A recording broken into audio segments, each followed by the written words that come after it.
The homecoming game for the Greyhounds just a couple days away. I can't wait. And Coach Mark Roboto and the Greyhounds are ready to face the Texas A&M Commerce Lions.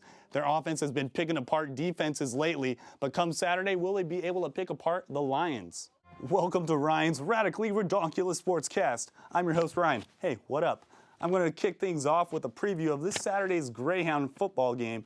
The Hounds are coming off a tough division loss and are 2-3 on the year with a 1-1 record in their division. This Saturday, they're hosting the Central Oklahoma Broncos. Hey, but this weekend should be a different story. Hey, what's up, guys? You're back, and I'm glad you are because do I have a treat for you? You all may know about the high-flying Greyhound pass game and how Westwood has been throwing yards by the hundreds. But that is only one half of the pass game. Jesse Poku was a senior wide receiver that has been on fire through these first 4 games. Hey, let's get to know Poku a little better. Every quarterback has their most reliable target. John Elway had Rod Smith, Steve Young had Jerry Rice, and Westwood has Jesse Poku. Poku in 4 games this season has 35 catches for 368 yards and 6 touchdowns. And according to Poku, it is all about building a relationship with your quarterback. It's just practice. We stayed a lot during the summer, and so it builds a relationship, just like any other relationship, and that's the whole point of it, to know your partner. So far this year, Poku is 31st in the nation in receiving yards, top 10 in receptions per game, and top 5 in receiving touchdowns. Coach Mark Roboto knows he has a special player in Jesse Poku. Well, Jesse's a special player, and we knew that going in, and Coach Howard did a great job of getting the ball to him early because Jesse gains momentum as he goes. If you get him the ball early, he gets better and better and better. Next time you're at Greyhound Stadium watching the air raid offense, keep an eye out for number 80 as he has a nose for the end zone. This Saturday, Jesse Poku and the Hounds head to Oklahoma to take on the Southwestern Oklahoma State University, which is a conference game. Clovis High School is coming off a great home win against Rio Rancho, where their defense gave Rio Rancho quarterback a headache all night. But this coming Friday night will be a great test for the Wildcat defense as they head to take on first place Goddard. Big key to Clovis's success is to be able to get to the quarterback, in which they excelled at in Friday night's win against Rio Rancho. Rio Rancho's quarterback had barely any time in the pocket and really got used to the view from his back. Even when Rio Rancho got time to throw the ball, it usually didn't end too well as players like Trey Orozco pulls a Darrell Revis saying, "Get off my island," breaking up the pass. But come this Friday night, the Wildcats have a huge challenge in front of them as they head to Roswell to take on the undefeated Goddard Rockets. The Rockets are physical on offense and defense, and they love to control the line of scrimmage. This should be an all-out slugfest that you do not want to miss. This game starts at 7 p.m. in Roswell on Friday night. And we are finally here. Yes, it is time for the Top Plays Day. I'm so excited. I just can't hide it. I think I'm about to lose control, and I think I like it. Sorry. I think I'm coming out with a TPD syndrome. The only thing that can cure it? Some top play highlights. Let's do it. Number 5 from Clovis, Rio Rancho trying to go up top for the touch, but Trey Orozco says, "You shall not pass." Hey, let's call him the Lumberjack as he lays the lumber. Number 4, more defense, this time from the Hounds homecoming game. Brace McCoy, the steamroller, as that fool just got jacked up.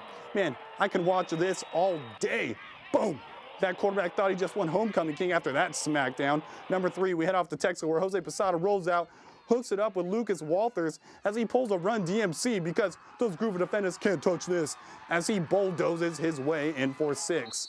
Number 2 sends us back to Clovis, Quran Wiggins, or I like to call him the Q, blasting through the middle, kicking it to the sidelines, flipping on that NOS switch. He is too fast, too furious, and ain't no one stopping him. And wait, what was that? I think he just broke the sound barrier. And our number 1 play goes to Jesus Rivera out of Texaco blitzing in. And not only does he get the sack, but he's like, "Hey, that's my ball," snatching it and takes it in for 6. Straight up redonkulous. And it's a miracle. I'm cured. Those highlights were the perfect medicine. I'm Ryan Poole signing off. But before I toss it back over, I want to wish Brian Wise a happy birthday. Poole out. Everyone knows about the Hounds' passing attack as Westwood rolls out and connects with Chase Kaiser for 6. But come this weekend, you might see the Hounds use the ground attack and screenplays more than usual, as the Central Oklahoma gives up on average about 200 rushing yards per game and has given up 12 rushing touchdowns in just 5 games. You know, you've got to be able to run the ball in any offense you run, even our spread offense. If we can run the ball for over 100 yards, we're going to be in pretty good shape. But if we're under 100 yards, and the statistics will prove this, it's always been a tough game for us. The Hounds are coming off a tough division loss last week against Southwestern Oklahoma, where their high-scoring offense only put up 10 points. The Hounds come back home this weekend to face Central Oklahoma, who are 1-0 in the North Division. And a big home division win is exactly what the Greyhounds need to bounce back. It'll be a huge, huge feat for us. You know, we need to bounce back. We just didn't play very well up at Southwest, and we really need to show the kind of team that we truly are. So we need to bounce back tough and execute our offense and defense and play well in front of our home crowd. Both offenses average more than 30 points per game. So if you love to see that scoreboard light up, head to Blackwater Draw on Saturday, and you will not be disappointed. This game will be on Saturday at 2 p.m. at Greyhound Stadium. Hey, make sure you're at this game. From gridiron to the volleyball court, the Zias have been hot lately, coming off a big win, which was a career milestone for head coach Mike McGuire.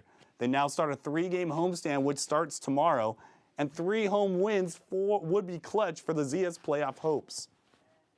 Zias are 8-9 on the year and are coming off a big road win, which was head coach Mike McGuire's 400th win as a Zias head coach. Starting tomorrow, the Zias open up a 3-game homestand where they will play 2 teams that are in their conference. Right now, the Zias are 1-3 in their conference, so these next 2 conference games are huge. Come down to Greyhound Arena tomorrow and see if Mike McGuire can tally up a win number 401. The Zias start this homestand tomorrow at 7 p.m. in Greyhound Arena, where they'll be hosting the Midwestern State Mustangs.